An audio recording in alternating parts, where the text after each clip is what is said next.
You all please stand for Pledge of Allegiance. Pledge allegiance to the flag of the United States of America, and to the republic for which it stands, one nation, under God, indivisible, with liberty.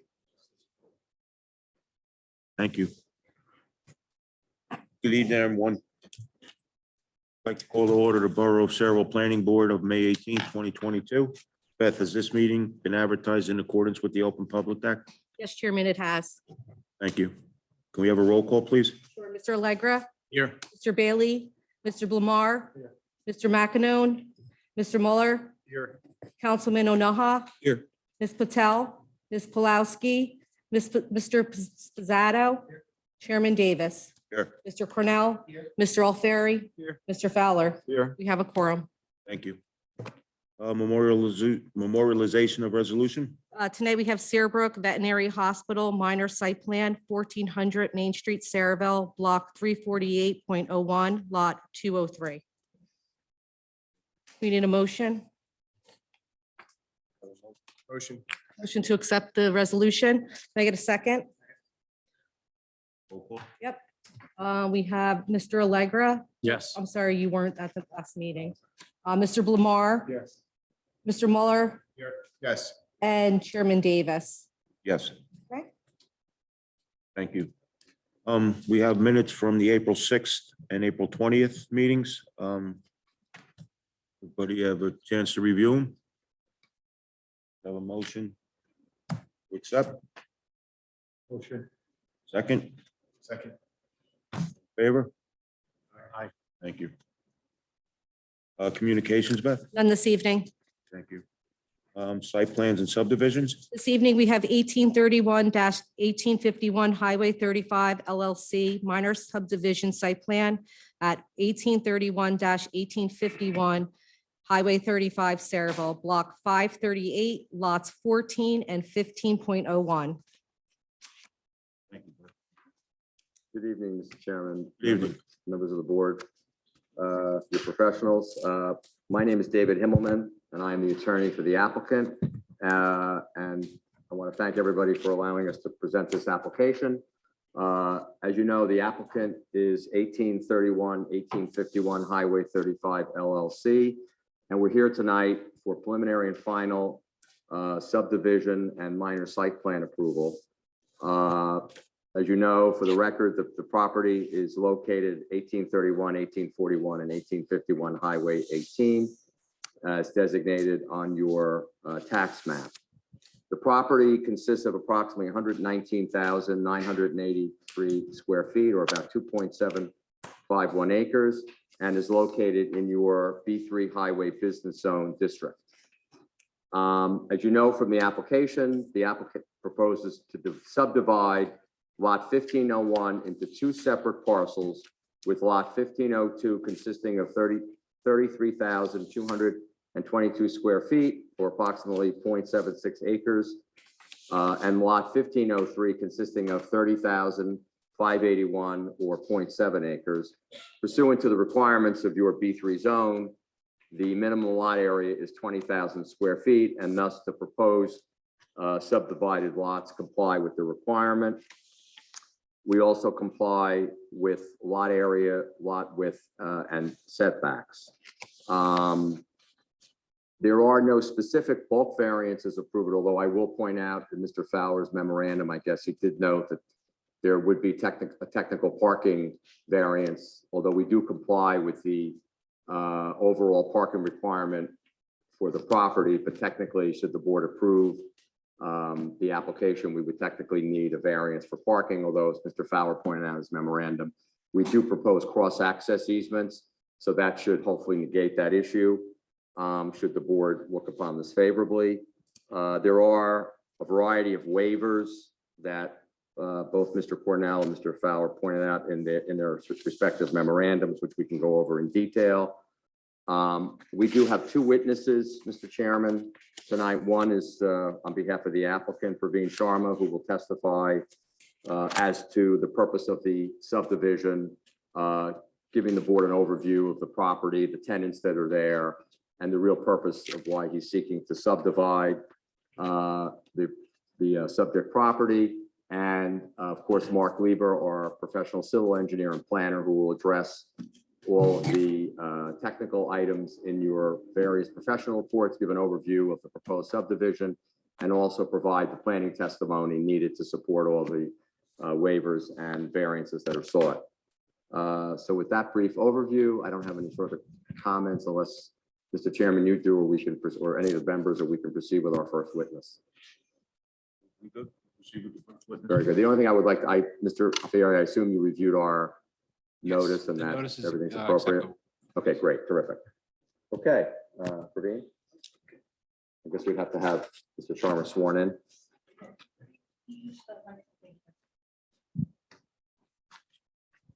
You swear or affirm to tell the truth, the whole truth, and nothing but the truth? I do. Can you please state and spell your name for the record?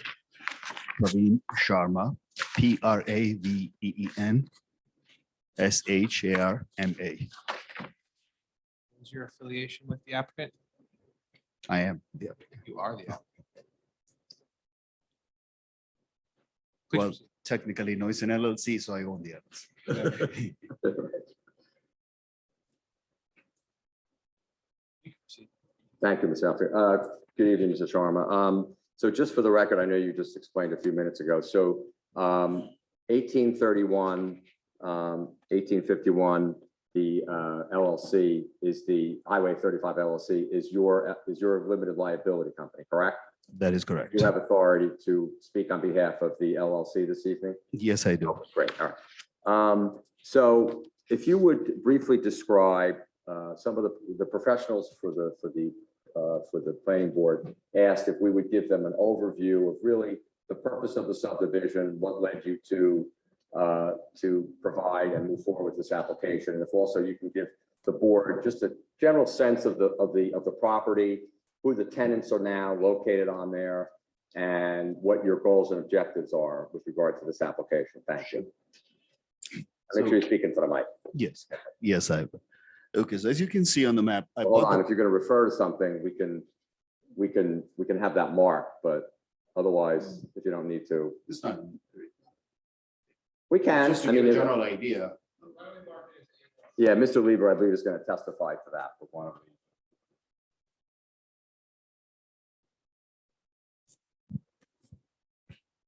Terrific. Okay.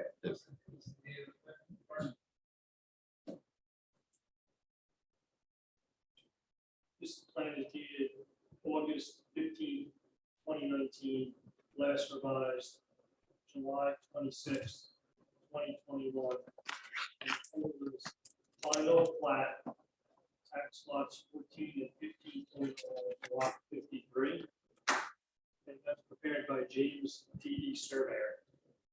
Very good. All right, Mr. Sharma, you can refer to what's the mark as A1. So I purchased this property in 2017. At that time, the property in the middle was occupied. Easter Seals and a spa, they are the two You know, tenants. just speak up a little louder. Sure. The property in the middle was actually occupied at that time. The one on the far left used to be the old West Marine. At that time, it was not occupied. West Marine had left, but I did have a tenant, and that's a separate parcel. 1851 is a parcel by itself. That got rented, but for over 2 years, I actually could not rent 1851. Napa Auto Parts used to be there, but they moved out. They had moved out just before I purchased the property. How much earlier, I don't know. But interestingly, I had hired Lee and Associates to rent this property, and they got a few leads, but they were all interested in buying that property, not renting it. Some of them were small businesses and they wanted to build some equity instead of just paying rent. So that triggered a thought in my mind. Now, I could have entertained selling the entire parcel, the second, not the 1851, but 1831 and 41. But a lot of these businesses that approached me, like a stone surface business or some electrician, they did not have the ability to buy the entire parcel, but they wanted to be the owner occupant of the property, which seemed to be of interest to them. So at that point, that's when first time it happened. I didn't think much of it. One time I was just visiting the property for just to see the condition, and a guy pulled in and he said, "Hey, is this for sale? Because I have this." I said, "No, it's not for sale, for rent." He said, "No. I don't want to, I want to buy something and build it." So that got me thinking, and that's when I approached Mr. Himmelman to see if we can get a subdivision. But it started in 2019, but we had, at that time, unbeknownst to me, because it's on Route 36, we needed to get NJDOT's permission for the curb cut, and their, call it no objection to it, and their agreements. So it took that time to get to this point. Since then, I have found a tenant for that, but they have also expressed interest in buying this property over the long course of time. They are a cabinet business called Dream Cabinetry. But that's the reason, that's the driving force. So I'm not changing anything in doing that. We're not putting a new building. The only thing we will be doing is doing a curb cut to allow the inflow, ingress and egress of the cars. That's about the only difference. We're not putting a fence anywhere. So the area will all remain the same. Just that now I will have the option, if this goes through, to be able to sell that property should I find a prospect buyer who wants to own or occupy, to have it as an owner occupied. So just for the record, so the current tenants for the 3 properties, can you just clarify who they are right now? So Easter Seals and the New Life Spa are still there. And which property is that? The 1841, the Okay. middle property, Okay, they have not changed. One on to what used to be West Money, 1851, is Lux Restyling. They modify. Some people spend lots of money on an expensive car, then they modify it. This guy's happy to do it for them. So they modify like Range Rovers and things of that nature. But that's Lamborghinis too. So that's what they are doing over there. And the third one is cabinetry, Dream World Cabinetry. Those are the 4 tenants there. and that's 1831? 1831 is the cabinetry. Okay. And you currently have a lease with all 3 tenants? Yes, Okay, and as far as the cabinetry company at 1831, you've indicated that they've expressed an interest in potentially acquiring the property, correct? that is correct.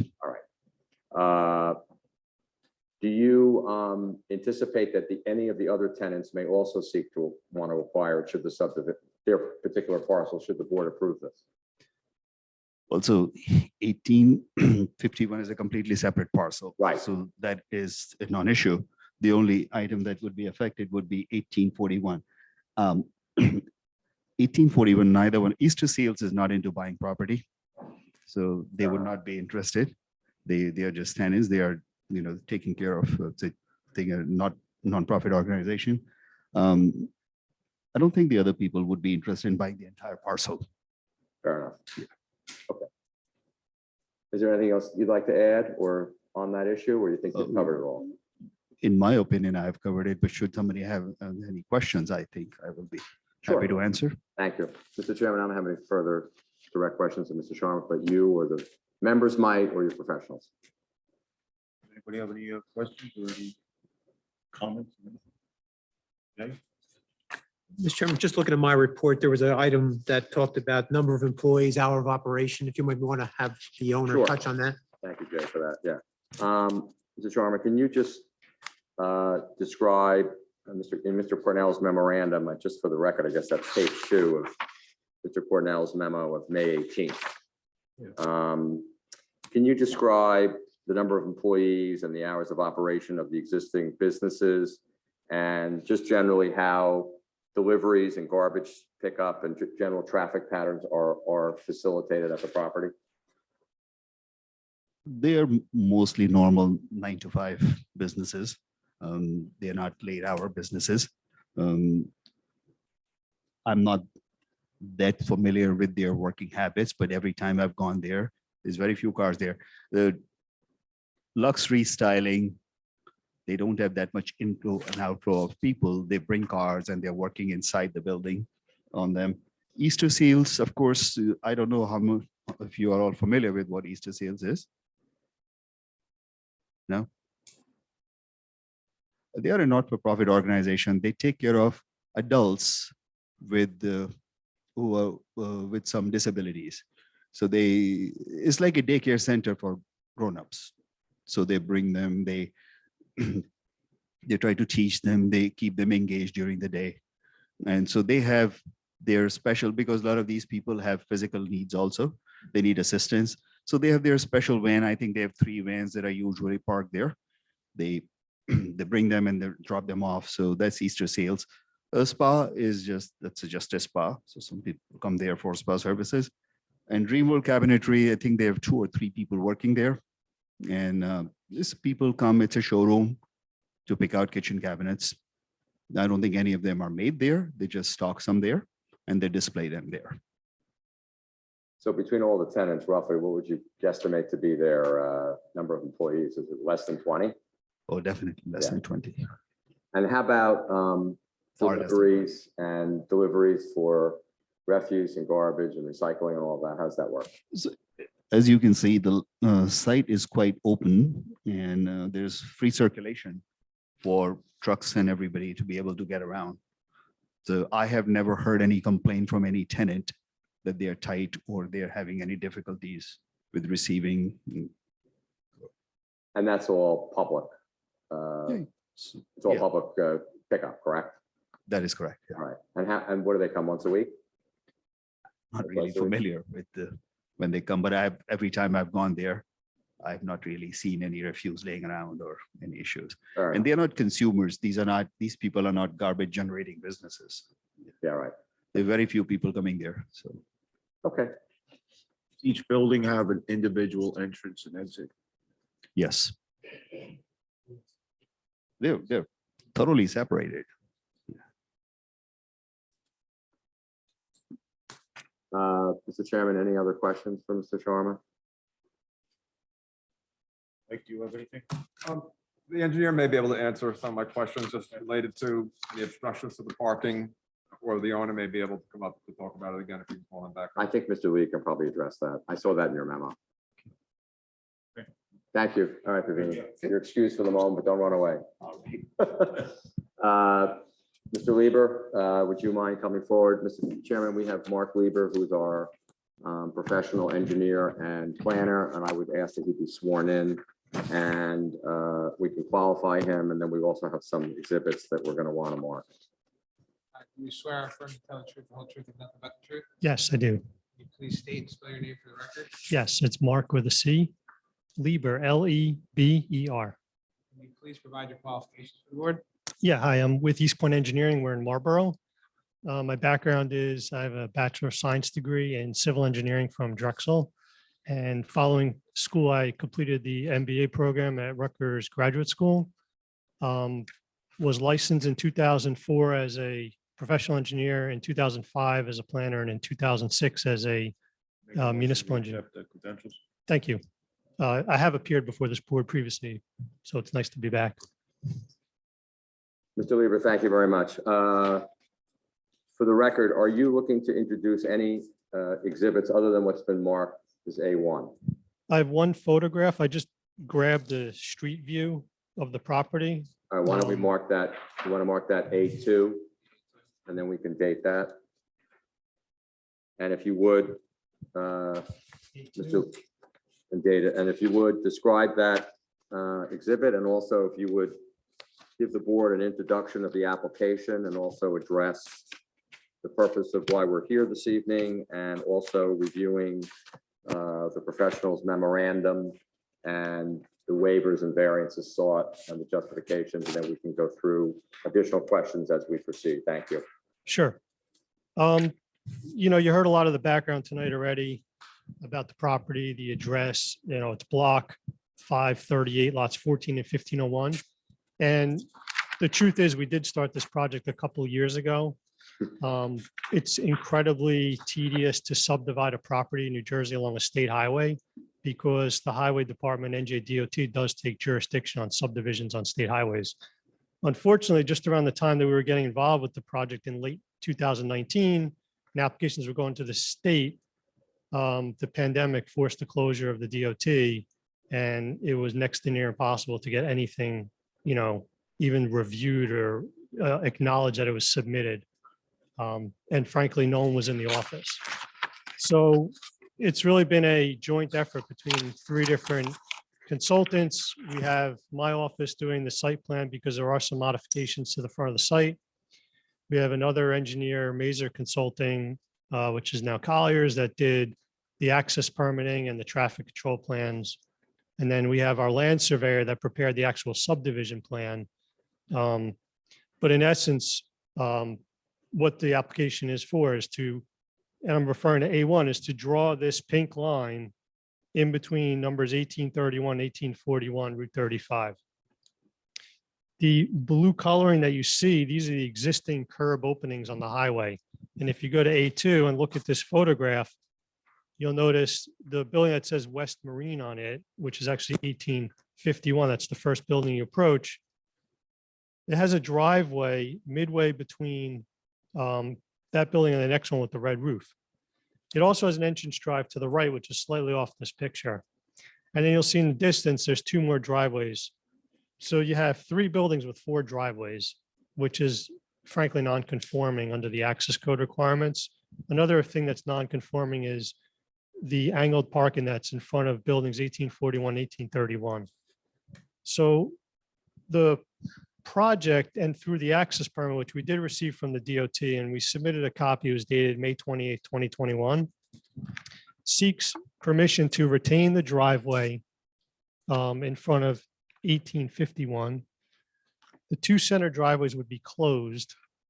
And the last driveway, which is at the easternmost portion of the lot, would be reduced in size and become an egress-only driveway. Now, doing so, individual access for 1841 would be removed. However, there's a cross-access easement that allows all traffic to enter in through the west side and can, pass through any of these 3 properties to exit on the east side. And this was a condition of the subdivision. Frankly, to just go to DOT and say, hey, we just want to draw a line here, came with many conditions. And one of the conditions was to modify the access to conform to what the code requires. So by doing so, we're not creating any lot variances with respect to lot area, depth. We are in the B3 highway zone. The lot minimum is 20,000 square feet, and we're well over. The smallest lot is lot 15.03, which is 1831, and that lot's 30,581 square feet. We're over on lot width and lot depth. There are some setbacks, front yards, which are frankly non-conforming, which fall below a 50-foot front yard requirement. But when you look at overall things like lot coverage and height limitations, they all comply with the requirements. Now, there was mention earlier about a parking variance. I'm going to explain that. If you were to calculate and analyze the parking on a per building basis, what you would find is that the lot that is building 1851, based upon the retail code requirement, needs 32 spaces, and there's 43 spaces on just that lot. The middle lot would need 27 spaces, and we have 25, so we're 2 short. The last lot, which is 1831, would need 25 spaces, and we only have 22. So we're also short there. But if you add up the total requirements for the entire property as 1, you need 85 spaces, and we have 89 combined on all 3 lots. So, if there's a shared parking arrangement that's required, that's perfectly acceptable. Whenever I've gone by this property, there's very few cars, but there have been vacancies. So presumably a permitted use that retail that would need either the 25 or the whatever number of spaces there are, we have enough to accommodate that.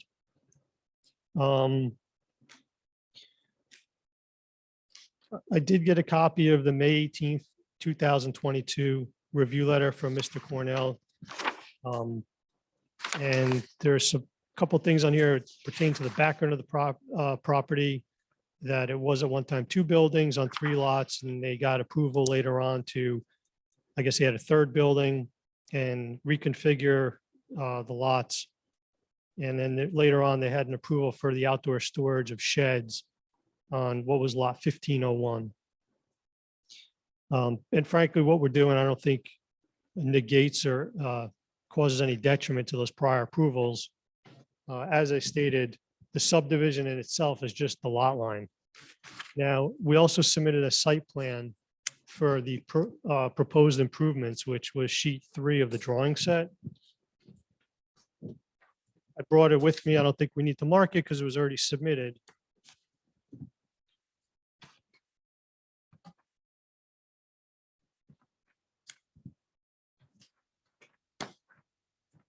I know it's hard to see. It might be easier on your copies, but in front of 1841 and 1831, the angled parking that's there today is going to be removed.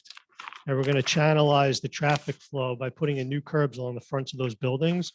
But we're also going to put new curb along the highway itself so that cars that come in, they could still park in front of 1851. But once they pass that building, it's going to look like more of a normal drive aisle, you know, for flow of traffic.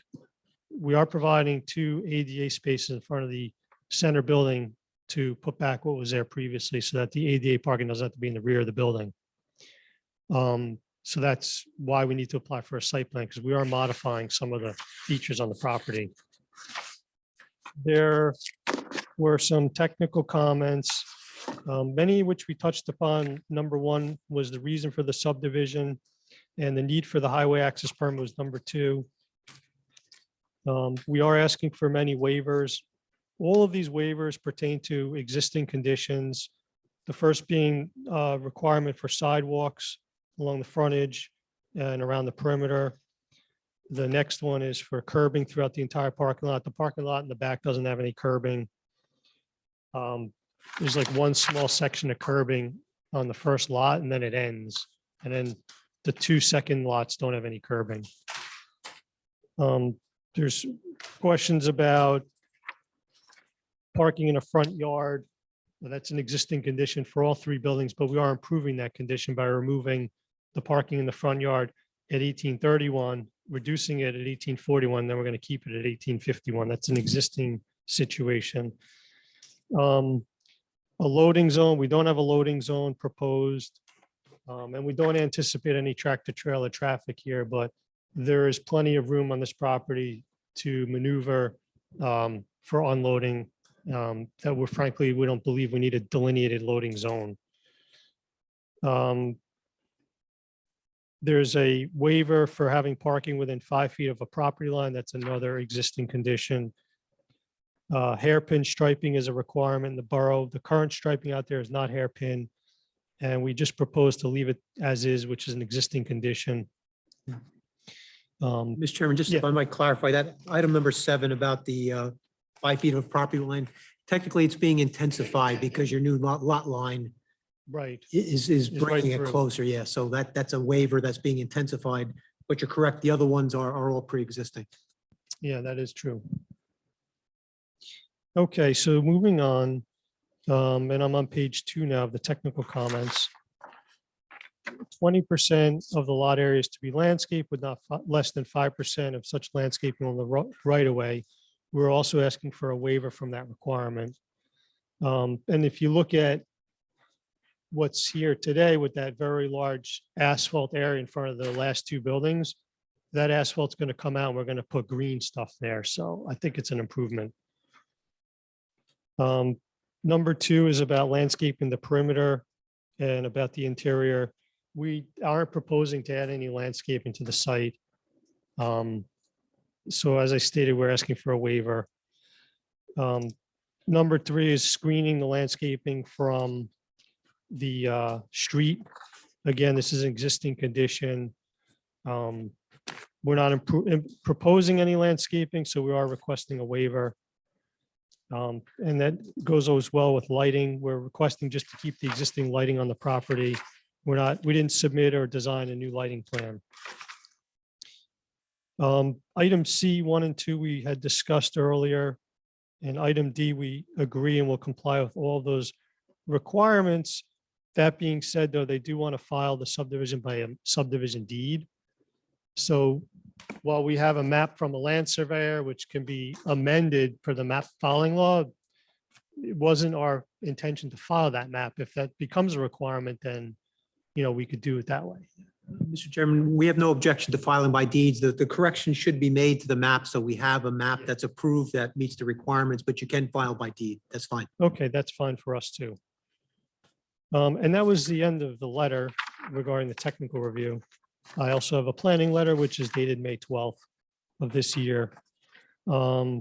Indicates site plan aspects are minor in nature, no new structures, limited to changes in curbing and parking stall locations and curb cuts. There was a comment here about this chain link fence. I'm on the bottom of page 2. Yes. If I go back to this A1, there was a prior tenant here that had a fenced-in backyard. The fence crossed the driveway that went out to the highway. It also crossed the parking lot. Do you think the fence is still required? There was a fence that crossed the parking lot in this location. There is a fence there, I don't see the need for it, but there's some flood. Okay, would you like to keep the fence? Okay, Anytime, because changing anything, there is trying to get the ability to sell that parcel without tying the rest of the land to it. Like, wasn't looking to change anything. Mr. Strong, let me ask. Some storage, I think. Let me ask you this question. So I guess Mr. Fowler is indicating that the fence somewhat restricts access, and it does regarding, I guess there's a telephone, New Jersey Bell, well, now it's not Bell, but easement that traverses that. So it may be that, would you be willing to discuss with the tenant that fence would have to be removed? Should the board require that as a condition of any approval? There is no real purpose for that fence. It can be removed without much of anything. But Fair I enough. just did not have it on my radar for any reason. I understand. Mr. Chair or Mr. Fowler, I think the applicant would agree with your comment. I guess it's comment 3 on that. We would remove that chain link fence, should that be a concern of the board. Again, you can't count a parking stall as being usable when a fence runs right through the center of it. It's kind of hard to have cross access when there's 8 or 9 parking spaces that are fenced off from the rest of the lots. Fair point. So that works. I understand. I think the applicant's willing to make that a condition of any approval. okay, I got a note here. Item 4, the applicant should address if the cross access is being maintained between new lot 1503 and the marina property to the east. I believe he's referring to lot 17. I actually don't know the answer to this. There's a curb cut from the L house next to 51. And then there's a 31. curb cut going to Lockwood Oh. Marina at the other side. So there's cross access on both ends. Are there any kinds of agreements with either of those owners for that cross access to continue or to have existed to start with? Is it going to be there into the subdivision? Do you know if this driveway is permitted under a cross-access agreement? We did propose cross-access should the application be approved. We obviously have cross-access easements among the 2 new created lots, but we'd have to check the title to see whether there's any recorded easements for access. I'm not aware of any. That could be agreed upon, and then if there's not, that you would seek, I guess, access. But again, there's a driveway on next to 1851 and next to 1831 that accesses the sites to the north and to the south. Yeah, I don't, Mark, you don't see that as an issue, do you? This is fence here. This fence goes forward. No, Fence stops at the building. Yes, I drove through Yeah, it to stops Lockwood there. Marina, right through, so you can go right through. I couldn't tell, Mark, from your plan, if you were curbing that old driveway off going to Lockwood Marina, or if it was remaining open. There's no curb proposed on the side of 1831. But I don't know what the status is of this driveway. I don't know if that's actually in an easement or anything. Again, so if you would agree to research whether or Yes. not there are any agreements for cross-access, and if there aren't, that you would pursue them, and I guess work with our board attorney, on trying to get that straightened out. Sure. It would behoove the owner, to have. Well, it makes that. sense. Yes. My guess is there's probably no formal easement agreement. It's probably just been utilized over a period of time, which raises another issue, but in any event, we'll research that, and we can, we would agree to incorporate that as a condition should the board approve this application. And then there was a recommendation for crosswalks, which we can add to the plan. Right.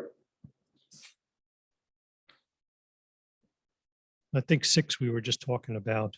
And I did provide Mr. Cornell with a draft of, I think Mr. Cornell's earlier memorandum wanted to see some draft of that. Cross-access Cross easement, we looked access. for, yes. So I did draft that, and should the board approve it, obviously, Mr. Alfieri will review that as well. I think Mr. Cornell and Mr. Alfieri can decide what's necessary with cross-access and, of course, maintenance, so that everything functions as one. I agree. Okay. So that, Mark, that's item 6. Right. Okay. 7 is more or less a statement. Mhm. And then 8, goes back to, we're not creating any variances other than there's a parking variance. The majority of the relief that we're requesting is really just due to either existing conditions. We had a few design waivers on the front of the cover sheet on page 1 about the landscaping, the lighting, hairpin striping, curbing, sidewalks, parking in a front yard, and the loading zone. The essence of the application is really just to put a line between the two buildings and, bring the access more conforming. I don't see any detriment, if the board decided to grant those waivers. I mean, certainly if you have any questions, I'd be happy to answer them. But, for the most part, I think what we're doing is an improvement, which is a positive for the property.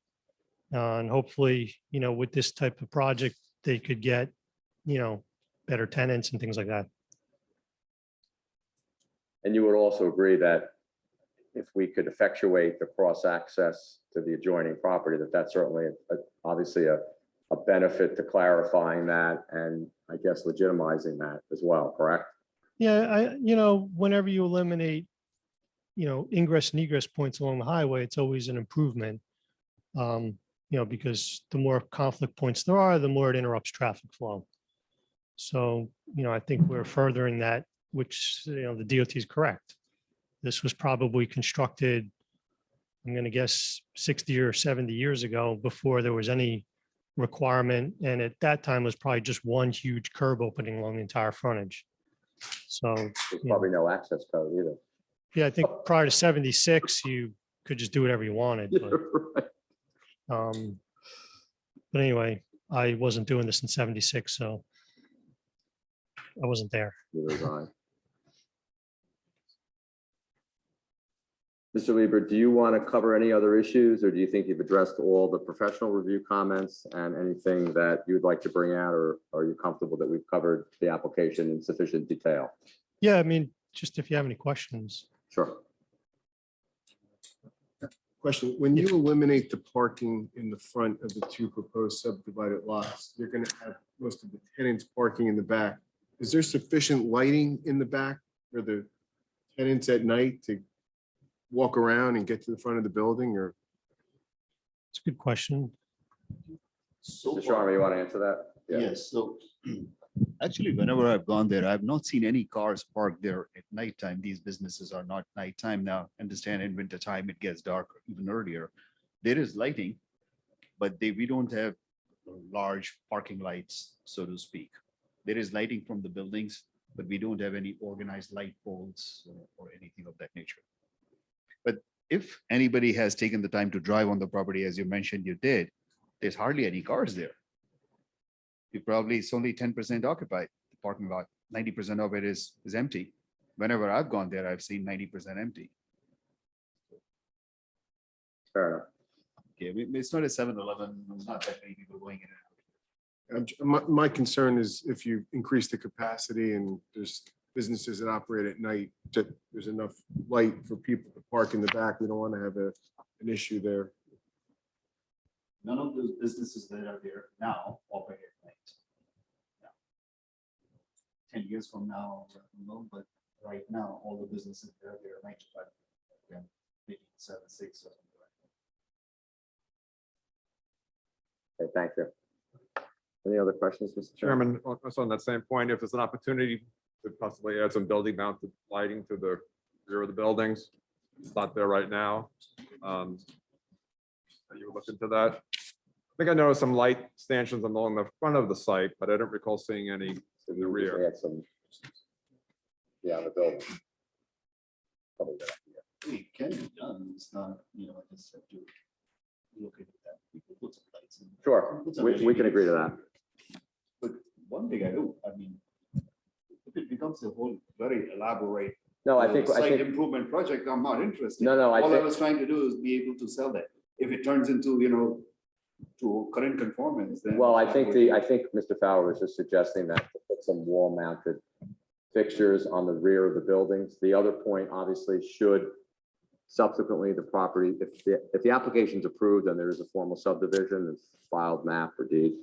And a subsequent owner would want to come in and do site improvements. At that point, obviously, the board would have the ability to impose landscaping requirements and lighting requirements and deal with drainage and all the things that the board normally deals with. So I think for right now, to address your concern and also Jamal's concern, we'll just, if it's okay, we would agree to put the wall mounted fixtures on the rear of the building so that there's adequate lighting. Because you're right, in the front, there's clearly stanchions there, so that's fine.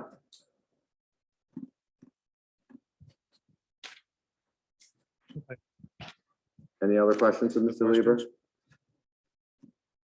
Yeah, I was curious. You mentioned that you're going to be putting that 2 ADA parking spots. Right. In front of the building in the center, right? Middle building's going to have 2 ADA compliant spots. Yeah. There's been a conversation about adding ADA spots to the building. Right. Well, this I know the one, nature of the business that's currently occupying the center building. is Yeah, they probably need- such that you would want that space available. that's correct. Wonder in the future, given what you may hope to do with either buildings. ADA spots. Okay, so we did look at that. Again, I know it's hard to see this drawing, but the first building has 3 ADA spots in front. Those are going to stay. That parking row along the building is going to remain as is. For the last building, there was an angled ADA parking spot, which is going to be removed. So we're removing that spot and putting a new one like around the corner there. Okay, so there will be accommodation. It's not going to be in the rear of the building, right? There's still access. That's correct. So, but net, we're not reducing the ADA, correct? That's correct. I think that was your point. Mr. Chairman, any other questions for Mr. Lieber? Anyone else have any questions? Okay, we don't have any further witnesses this evening, so Mr. Chairman, I would ask that the board deliberate and favorably review this application and approve it. I think we've addressed your professionals' memorandums, all the issues you heard from the applicant as to the purpose and intent of why he wants to propose subdivision. You've heard from Mr. Lieber going through the plan and addressing all the technical aspects. And the important element of this is we did receive access permit from the DOT, which was not an easy feat during the last 2 years. So with all that said, we would ask that the board favorably consider this application. Thank you. Like to entertain a motion to open to the public? Second, to open to the public? Second. In favor? Yes, we have one lady. School project? Motion to close? Second. Thank you. Motion on the applicant tonight? Second motion.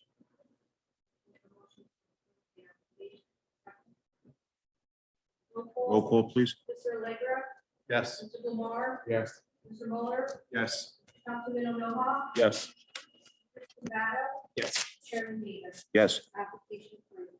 Thank you, Mr. Chairman. Thank you, members of the board, and thank you, your professionals also for working with us. It's very much appreciated. Congratulations. Thank you. And have a good evening. You as well.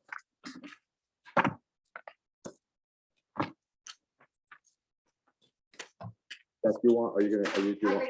You, okay, good.